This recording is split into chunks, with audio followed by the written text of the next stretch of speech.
Hey class, in this lesson we're going to look at Immanuel Kant and specifically his epistemological, metaphysical, uh, philosophical ideas, preparing the way for the moral philosophy, which we'll deal with in the next lesson.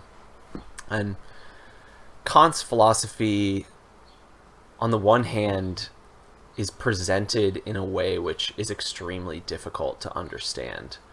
He's one of the most difficult philosophers for the sheer fact that his presentation of the ideas is extremely technical.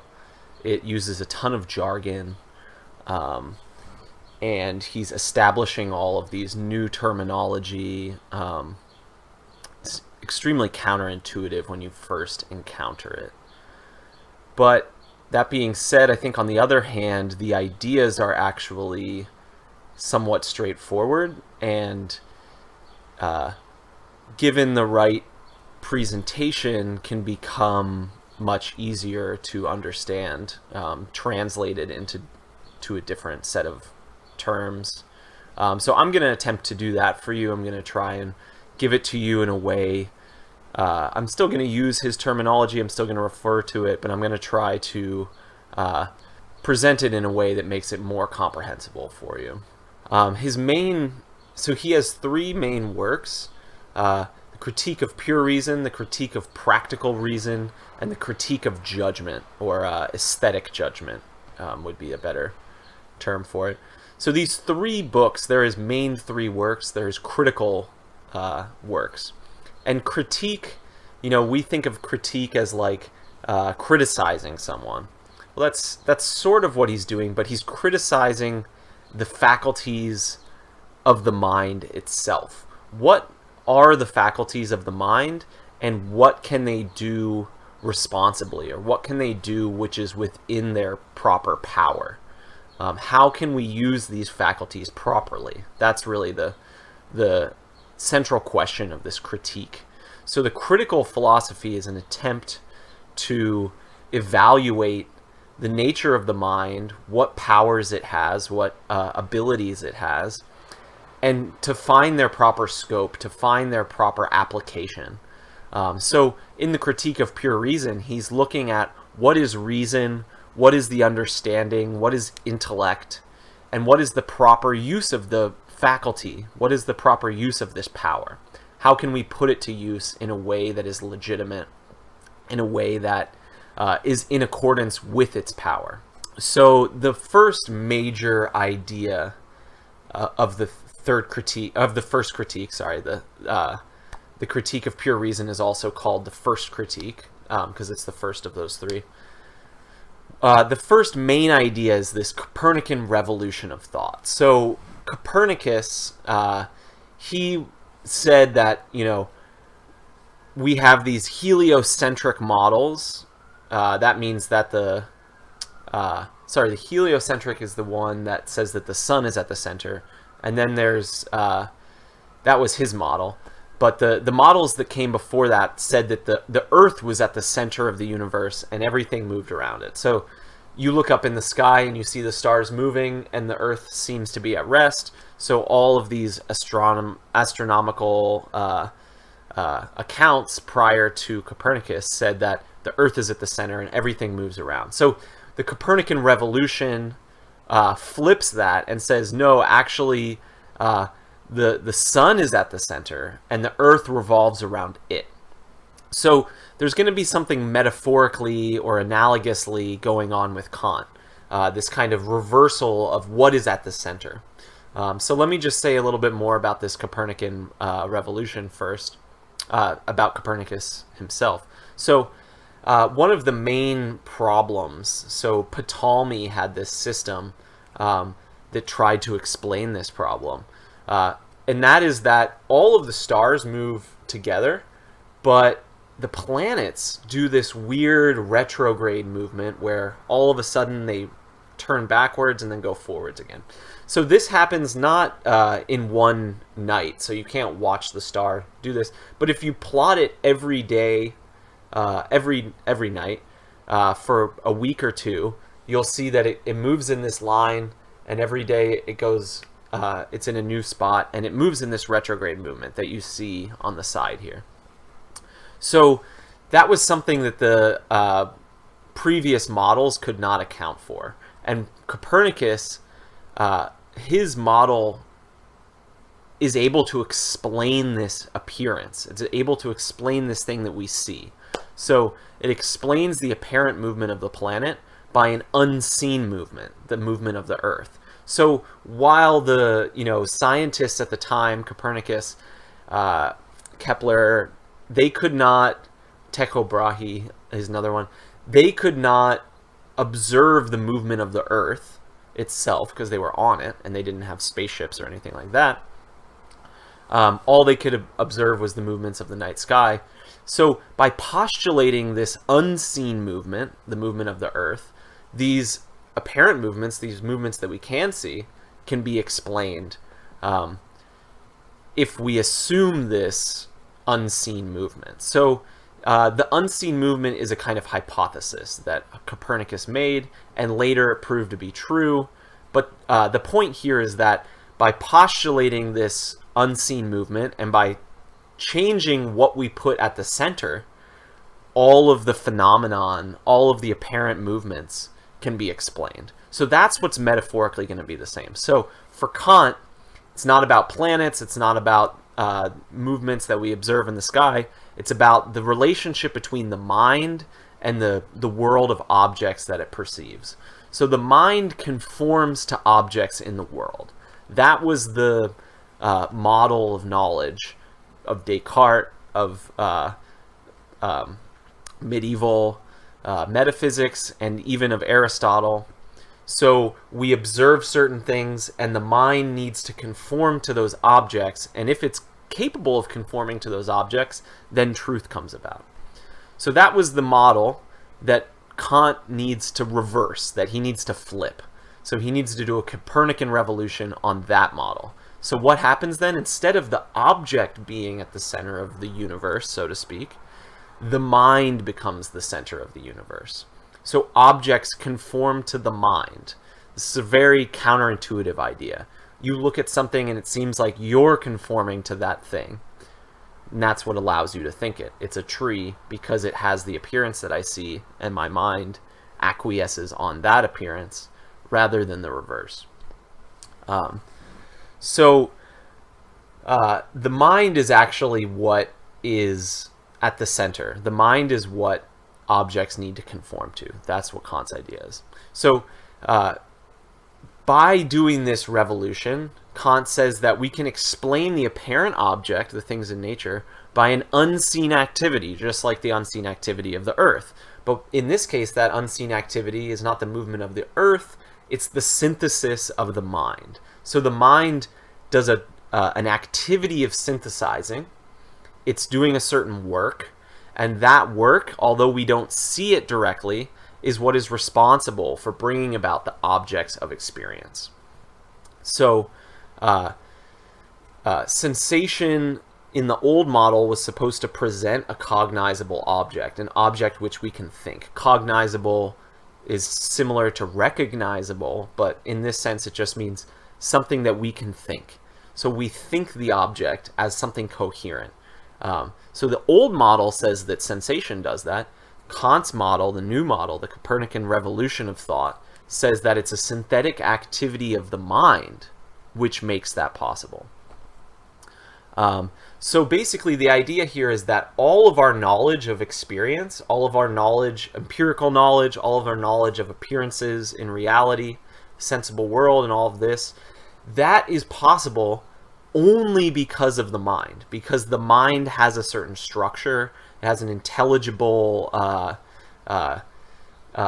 set of concepts and ideas which it uses in order to understand things. So I see a tree and I understand that it is a unity and that it has a certain identity, that all of the leaves and the branches and all of that conform together, cohere in one object or one unity. So Kant wants to say that the idea of coherence, unity, identity, all of those things that I see in the tree, those are really just properties of our mind. we don't ever find those things in reality. We have those in our mind, and we force the world to conform to those things. Unity, identity, these kinds of things, cause and effect, as we're going to see. They're all endemic to the mind. They're all native to the mind, not to the world that we perceive. So that's the Copernican Revolution. And closely related to this idea is the thing in itself versus the appearance. So all of the previous theories thought that we had a relation with the thing in itself. The sensation presents itself as a cognizable object. The objects in the world are presented, and the mind has to conform to them. Therefore, we have access to these things in themselves. But what Kant wants to say is, no, these are really just appearances. And these appearances of the thing are determined by the activity of the mind, not by the thing in itself.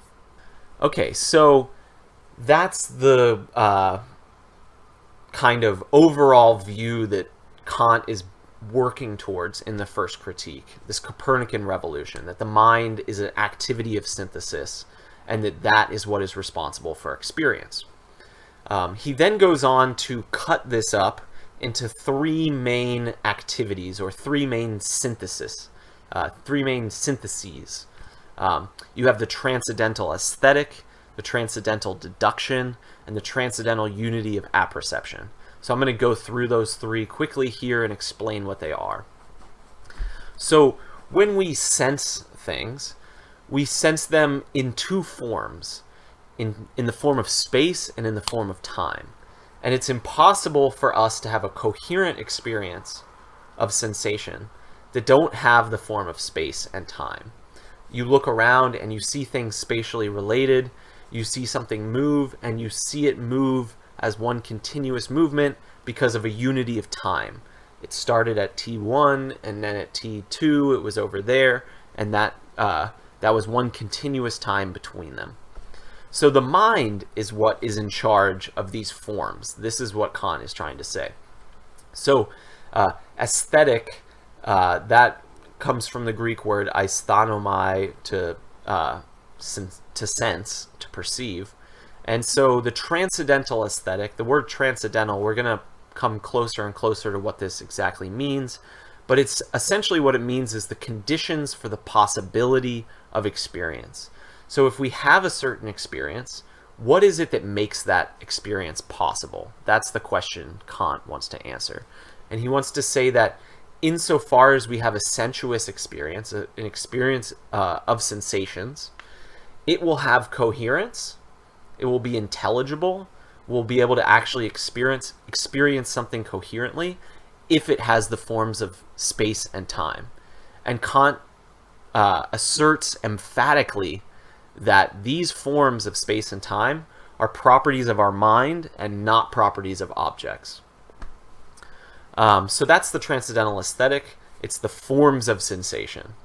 And we're going to talk about this in a few slides, but form and matter, as we have encountered with Aristotle, if you were in the previous course, that's called a hulomorphism.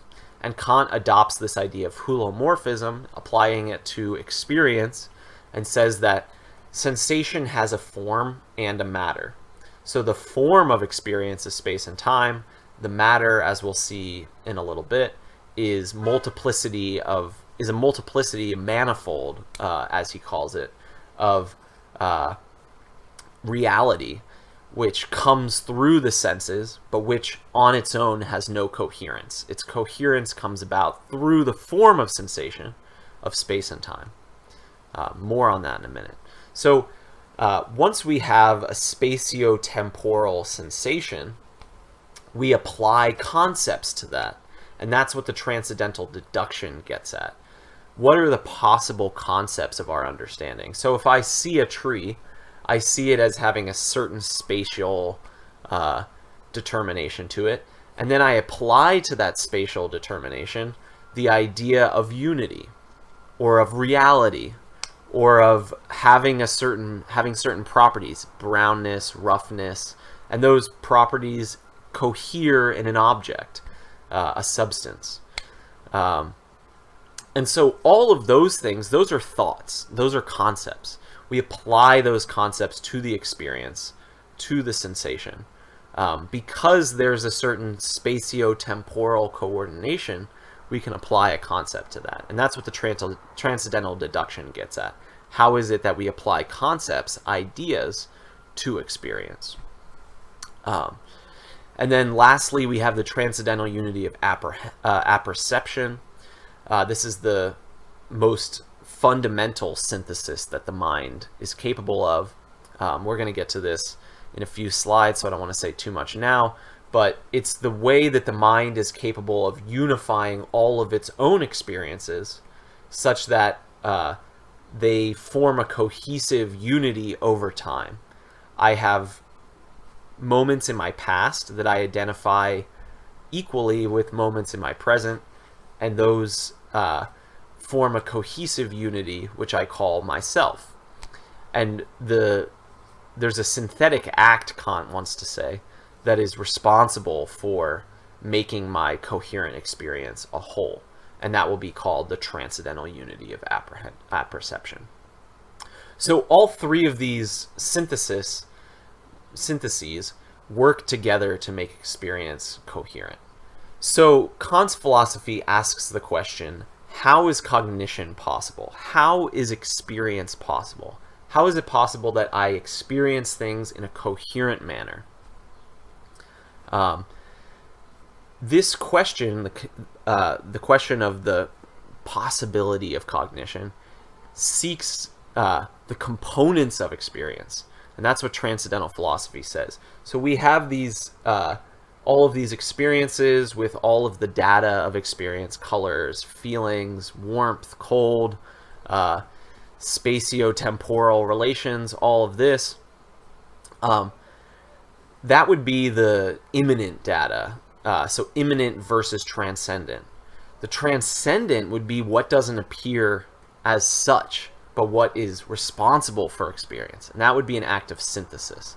So you have all these data of experience, but that data would be a confused just mass of colors and sounds and things like that if it wasn't a coherent experience in which sounds articulate voice, for instance, or colors cohere in a single object like a tree, right?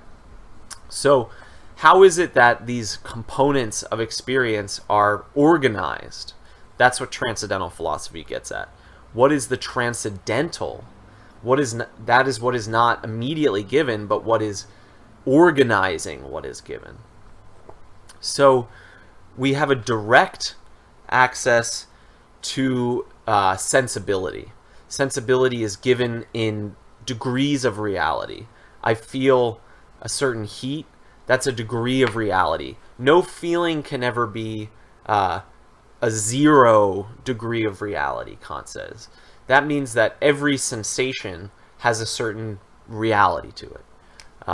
We can't have an empty reality given in sensation.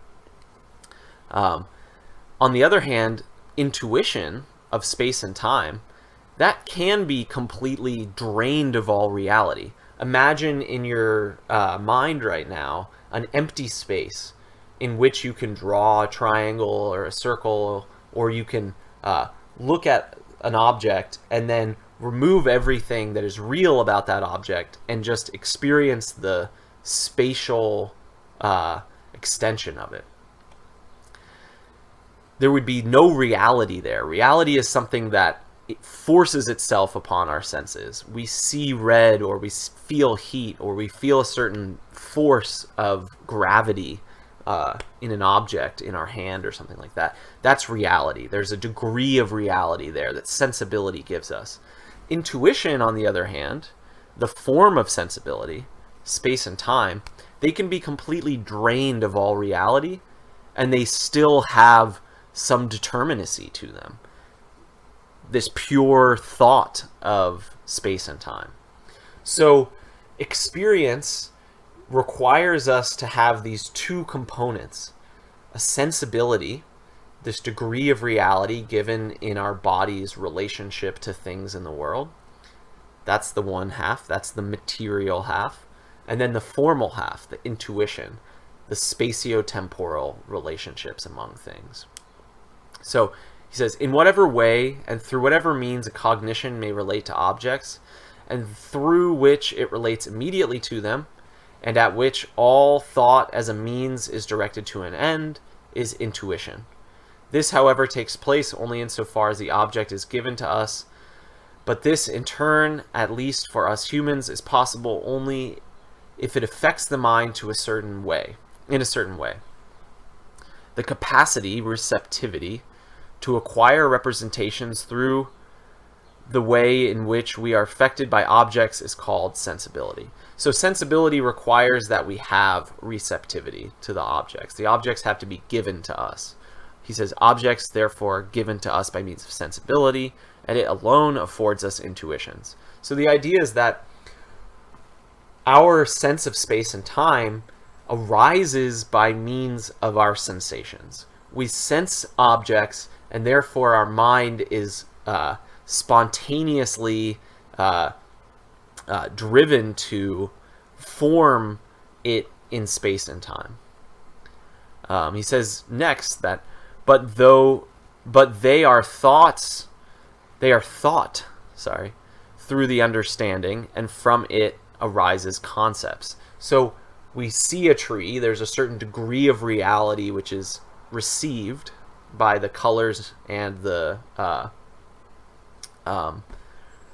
mostly by the colors in that sense, because you're looking at the tree. You can also feel it, the roughness of it and things like that.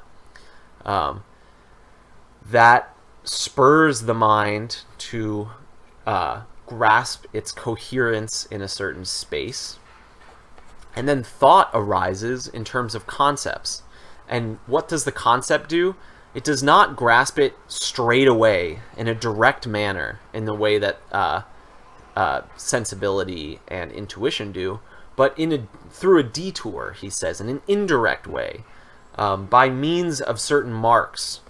What does this mean? Well, if we see it in terms of concepts, concepts are things that apply to many things. So I say that the tree is a form of unity, and that all of its parts form a totality. Well, I could easily apply that equally to a book. I could say that the book is a unity and that it has a totality of all of its parts. So a tree and a book are completely different things. And so when I think unity in both of these cases, the thing that I think, the unity that I think as a concept, is not what is particular to either of these things. It's something that is general, something that applies equally to many things, and therefore is something indirect. It's not something that is singular to the object that I'm thinking, but something general to many objects. And it's something that is a feature of our mind rather than the feature of objects. So through concepts, we think things in an indirect manner. We don't go directly for the thing. We use something general, a kind of structure, it's almost like a scaffolding put on the side of a building. You can move that scaffolding around and put it on different buildings, and it can be applied to them. It's this superstructure imposed on it from the outside. That's what concepts are like. They're like these superstructures which we impose on many different objects, and which allow us to get at it from an external, indirect method. So experience is drawing together all of these different things. There's the sensibility given in reality. There's the intuition that arises in relation to that. And then there's these indirect concepts being applied to that. So experience is the compound of these different things. It has a matter and a form. The matter is coming through sensation. And the form is coming from the mind. And so the Copernican Revolution again would be that in the old model, the object was the form and our mind was the matter, and that the form was being impressed on our mind, and that it was being put into our mind, kind of like insignia pushed into wax. You make a seal and it puts the, you could put a coin or something like that into the wax. So we were supposed to be the wax in which the sensations were, the form of the sensation was being imparted to us. Kant flips this and says, no, the sensuous data comes in and the mind stamps it with its own superstructure, with its own concepts, and with its own forms. So the transcendental aesthetic talks about the form of experience, the form of sensation. Sensation is stamped with the form of time. So he says time is not an empirical concept that is somehow drawn from experience, for its simultaneity or succession would not themselves come into perception if the representation of time did not ground them a priori. So we would never find anything coherent in sensation if the mind did not already have a priori, prior to experience, those forms which it imposes on sensation. So sensation would never become coherent in the first place if the mind didn't already possess these powers.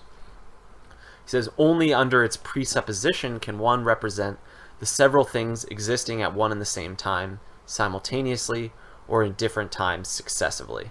So the transcendental aesthetic involves both time and space. We're looking at time right now. Time is a order, a certain coherence of parts successively. This thing, then this thing, then this thing, then this thing. Space is one that is simultaneous. Over here and over here are at the same time, but different places, right? Successively would be different places in time. Simultaneously would be different places in space. So the mind has this ability to order, to organize, to make coherent in terms of simultaneity and in terms of successiveness. These things cannot be given in experience. They have to be forms of our own mind ordering experience in order for sensation to ever become comprehensible. So time is a necessary representation that grounds all intuitions. Grounds here means makes possible. He says, in regard to appearance in general, one cannot remove time, though one can very well take the appearances away from time. So this is what I was saying before. You can have an object that you experience. It has colors and shapes and things like that. Remove all of those, you still have the form of space. Well, the same thing goes for time. He says, time is therefore given a priori. It is in it alone all actuality of appearance is possible. The latter could all disappear, but time itself, the universal condition of possibility, cannot be removed. So you have a succession of experiences in which you feel different qualities. Warmth, right? You go from being cold to becoming warm. Now you can remove the content of that, the cold and the warm, and you still have an order before and after. So that is the a priori form, the prior to all experience. That order can be real without having any reality within it. So this a priori necessity also grounds the possibility of apodictic principles of relation of time, or axioms of time in general. Not going to get into that. It has only one dimension. Different times are not simultaneous but successive, just as different spaces are not successive but simultaneous. So there's the difference between time and space. These principles cannot be drawn from experience, for this would yield neither strict universality nor apodictic certainty. So he says that these principles are valid as rules under which alone experiences are possible at all. So space and time are rules. They are the rules of order and organization which the mind applies to experience in order for there to be anything in experience that is coherent, cohesive, that makes sense. So we tend to think that we look out in the world and we see spatial relationships given to us through sensation. But Kant's whole point is that no, these are what experience introduces, that the mind introduces in order to make experience coherent and conceivable. So time and space are pure forms of sensibility. They are not given through the object, but they are endemic to the mind. They are what the mind produces in order to make experience comprehensible. So when we experience things, the mind is synthesizing the manifold. It's bringing things together in a coherent way. And Kant is trying to point out to us that this activity of the mind is essential to understanding how experience comes about. And so we have intuition, which is unifying a manifold of sensation into a coherence. But we also have imagination for Kant, and he calls this the schematism of imagination. So he says that we have the brute data of the material of sensation coming in, the degree of reality, of an intensity, a temperature or a weight or a color, brightness, these kinds of things. He calls that intensity, degree of reality. And then we have intuition, taking it in a certain spatio-temporal whole, unifying it. But we also have the imagination basically cutting it up and taking it in a way that is coherent to us. And we can imagine this or we can grasp this work of imagination in the following way. So over here we have this diagram, the schematism. So each one of these is 6 dots, right? When you look at this one, you see them in a line. You kind of see 6 individual things, but you also see one line, one continuous line. Now, there's absolutely nothing continuous about that. The spacing of it suggests a kind of continuity, that you could connect them and it would make a line, but there's no line there. Your mind is grasping that line. It's not given immediately, but it's a pattern which you're identifying and which you're picking out. And it's that activity of the mind to pick out that pattern, which is called the schematism. So here we have kind of 2 objects, right? We have this one and that one. Again, each one of those is made up of 3, and they're not even really 3 because there's spaces between them, but just because of the pattern of it, your mind grasps it that way. And here we kind of have like a wavy thing, but there's no waviness, there's just dots. The continuity that you see that goes like this, that's your mind. And here we have like 4 kind of angling down and 3 going up. I mean, you could break those up into 2 and 4, or 3 and 3, or 3 and 4, right? The way in which you schematize that, the way in which you organize that, ordering it, that's the work of the imagination. There's nothing given in experience that says that it should be one way or the other. And that's exactly Kant's point. You're even grasping this dot as a unity. You're applying a concept to it. You're grasping it as a single manifold, a unity of a manifold, somewhat arbitrarily. I mean, sure, there is a color difference between the background and that dot, but there's actually an infinite multiplicity of points within this.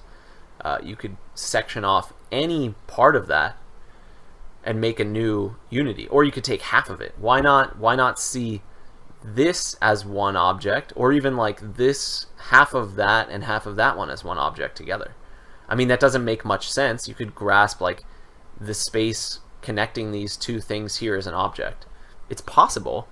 Your imagination isn't spontaneously doing that because that's not really useful to you. You know, you could look at a table and think like the corner of the table is an object completely different from the rest of the table. But your imagination naturally grasps the table as a whole because that's useful to us. So the imagination is doing this kind of synthetic work of pulling together the multiplicity in a certain way. And this idea comes from Leibniz. he has this idea of the apperception, which is a unity of a multiplicity. It's the synthesis of a manifold. And he applied the ideas of infinitesimal calculus to understand this, that you have an infinite variety of sensuous data being synthesized into a single coherent perspective, in a very similar way as a curve involves an infinite number of different tangents going at completely different angles. And yet the curve is one continuous thread of bending across the curve. So this idea is very similar between Leibniz and Kant. Kant is borrowing it in a way. So we have an infinite variety of these degrees of reality, temperatures and weights and intensity of light and things like that. The imagination is finding a pattern, and finding a pattern that is not given in the thing, just as there's no pattern given in this object itself, but one which is useful to identify. The mind grasps it because it's in agreement with what the mind expects to find in the world. So there's nothing given in sensation that is intelligible on its own.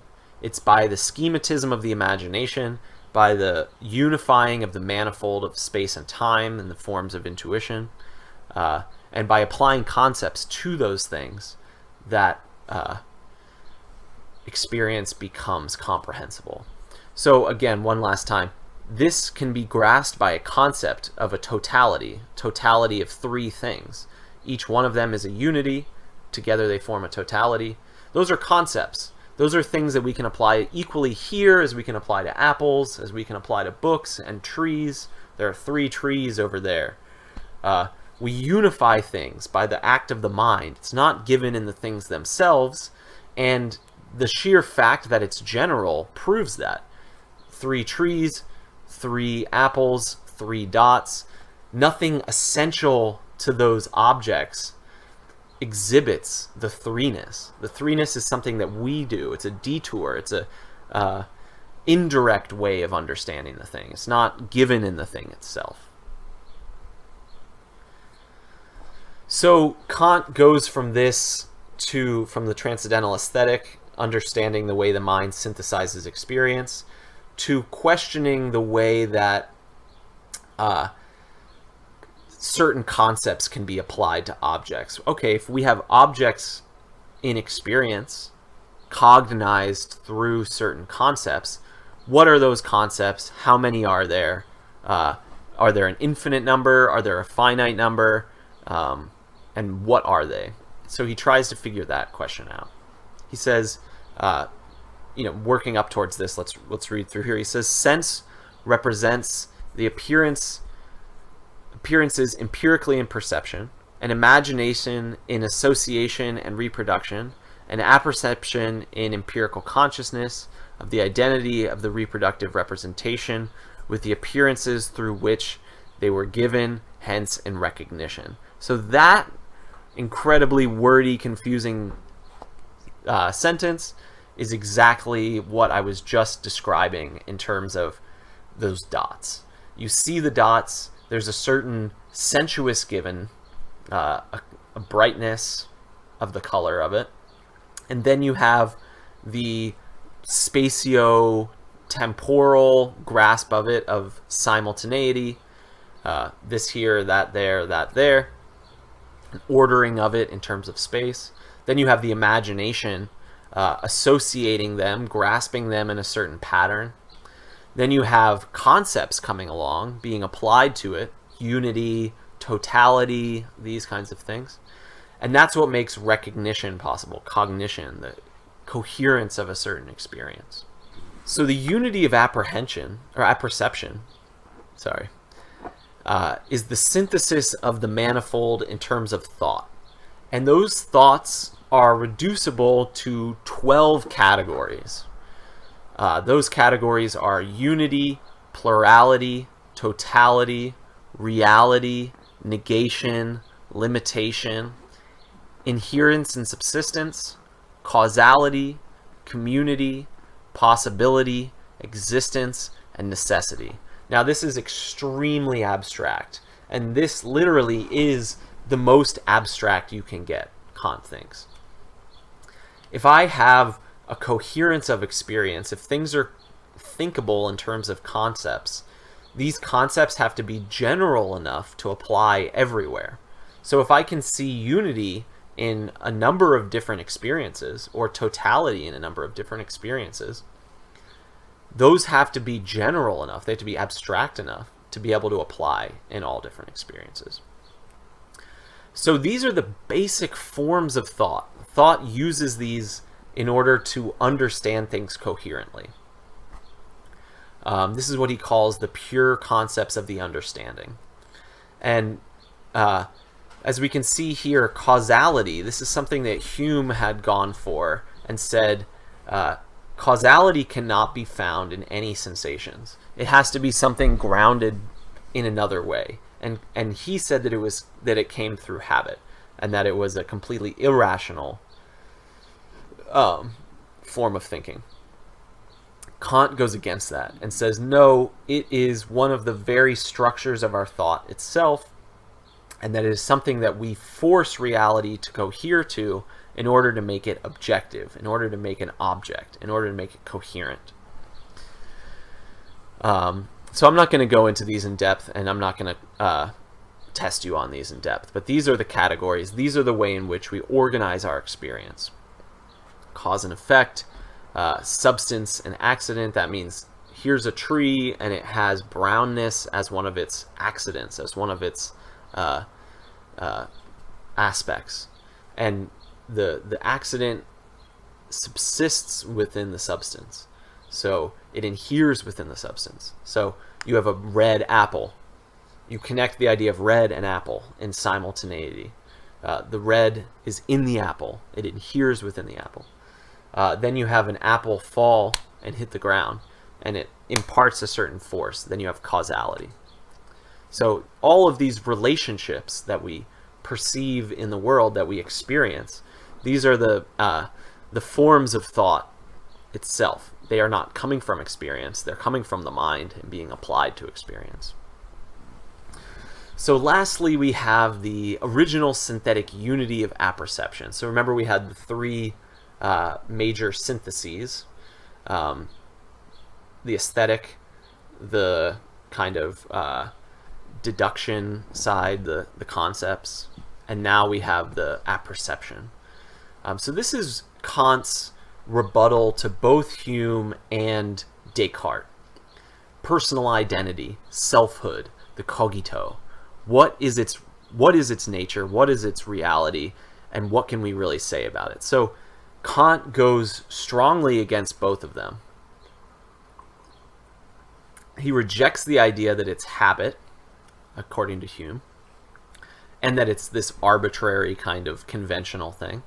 But he also rejects Descartes. So he thinks that there is an I think, a cogito, but he doesn't think that we can deduce from this anything related to concepts.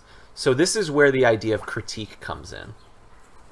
We use these concepts, unity, substance, causality, to understand the world around us and to do science. And Kant thinks that we can do that, and that we can legitimately do that. So when we critique the faculties, we say what their legitimate and illegitimate applications are. It's illegitimate to apply these concepts to the thing in itself. We can only apply them to appearances or phenomenon. So we apply them to the phenomenon of the world. We need a sensible intuition in which we apply that and apply them to. But when there's no sensible intuition, we cannot apply them. And where is there no sensible intuition? In the synthetic activity itself, in the transcendental part. So the mind is doing a certain activity of synthesis, and that brings about an object, the forms of space and time, the concepts being applied to them, the imagination doing the schematism. So the imagination, right, orders experience into a coherent pattern, and we see the pattern, but we don't see the activity.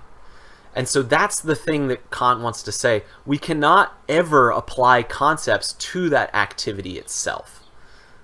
That's the idea we're going to work towards. So let's go through here and see what he says. He says, I think must be able to accompany all of my representations. The I think here means the cogito. So I experience something. I can always say that I think I experience something. What does that mean? It's me that thinks this experience. So I can always apply the I think to any of my representations, any of my experiences, any of the phenomenon. He says, for otherwise, something would be represented in me that could not be thought at all. So there's nothing that I experience, no representation, no perception, none of that is not something that I can't think. All of my presentations, all of my representations are thinkable. That's why I experience them. So he says, which is as much as to say that the representations would either be impossible or at least would be nothing for me. That representation that can be given prior to all thinking is called intuition. Thus, all manifold of intuition has the necessary relation to the I think in the same subject in which the manifold is to be encountered. So, if something appears to me and is able to be experienced, it's something that I can think, and it's something that I can connect the word I think to. He says, but this representation is an act of spontaneity, i.e., that is, it cannot be regarded as belonging to sensibility.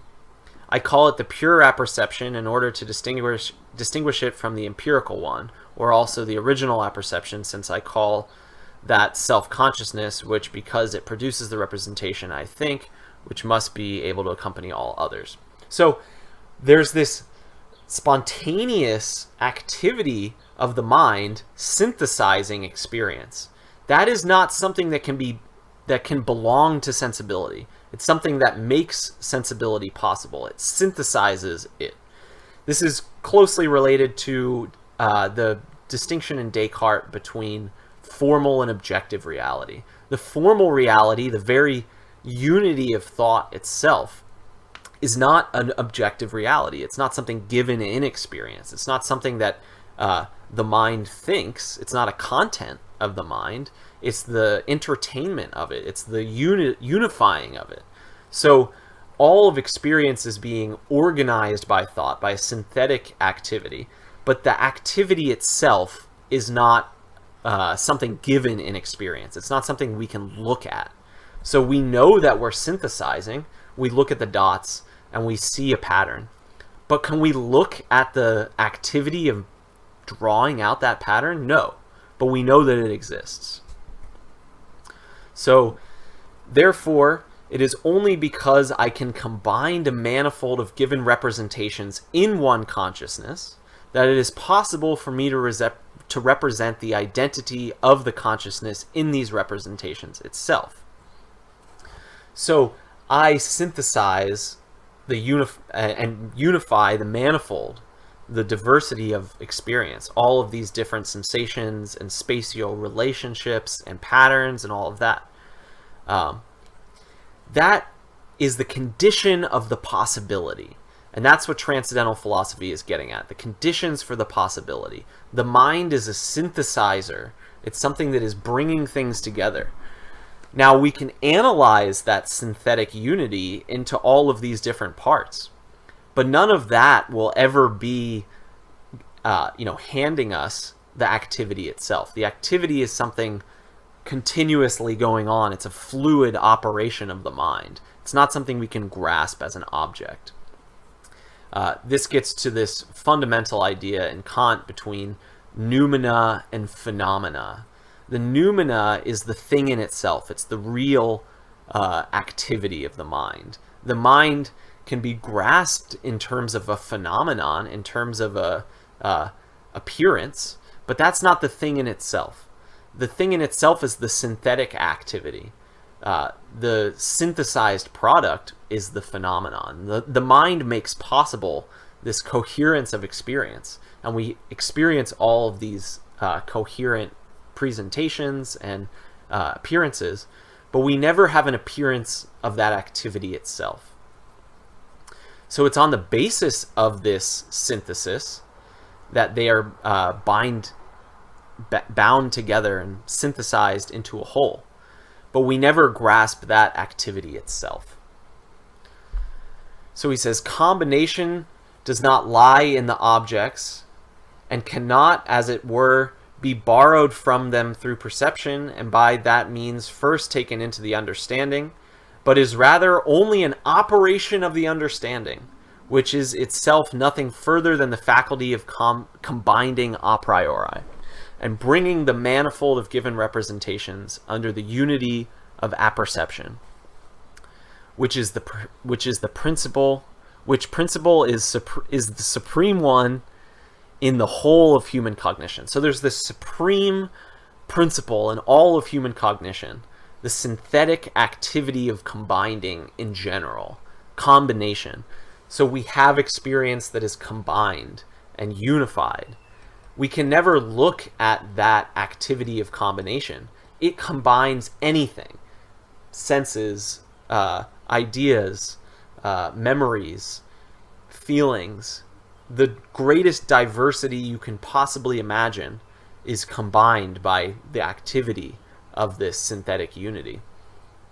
But it has no character of its own. Its only character is to combine. So this is the supreme principle of all human cognition. This is the original synthetic unity of apperception.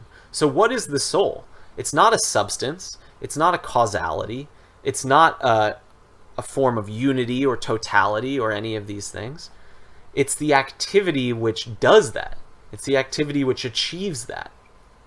So we can't say that the soul is a substance. We can't say that the soul is this or that. We can't use concepts to understand it. It is the application of concepts. It's not a concept. It's the use of concepts. It's the operation, applying concepts. For though the eye is a simple representation, nothing manifold through the eye as a simple representation, nothing manifold is given. It can only be given in intuition, which is distinct from it, and thought through combination in consciousness. So it's not anything that can be given as a manifold.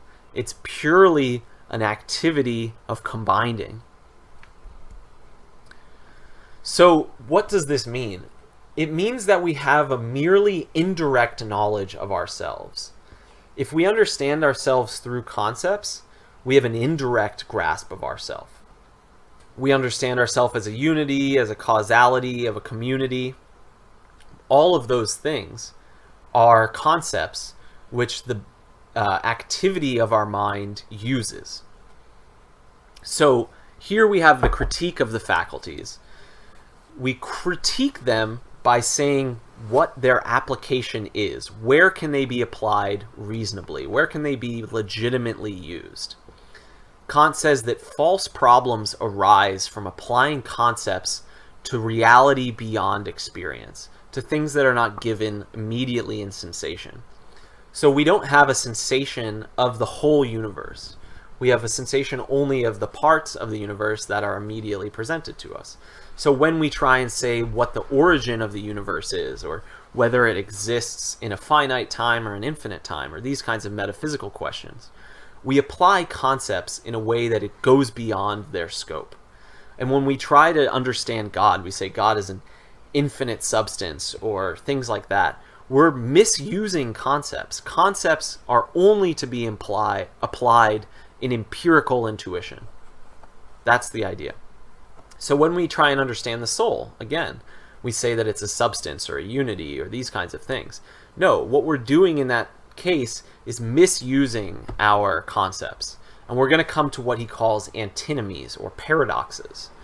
The soul is going to be both free and necessary, subject to necessity. And we're never going to be able to get outside of these antinomies, these paradoxes, these contradictory views on the thing. And they all arise because we apply concepts to things that can't be understood through concepts. So the critique of pure reason, the critique of the use of reason, is that its scope is to separate conceptual knowledge from rational knowledge, or purely rational knowledge. And this is going to become more clear in our next lesson. So we're only capable of using reason and metaphysical knowledge, knowledge of the soul's nature itself, when we apply it to moral reasoning. The rational soul is only capable of knowing itself through its exercise of its will. It can't be known through applying concepts to it, to trying to give a scientific explanation of what the soul is. Rather, it must give itself this thing called the categorical imperative, as we'll see. The will must will its own freedom, and it does that through being rational. I'm jumping ahead here, but that's where we're going to get to.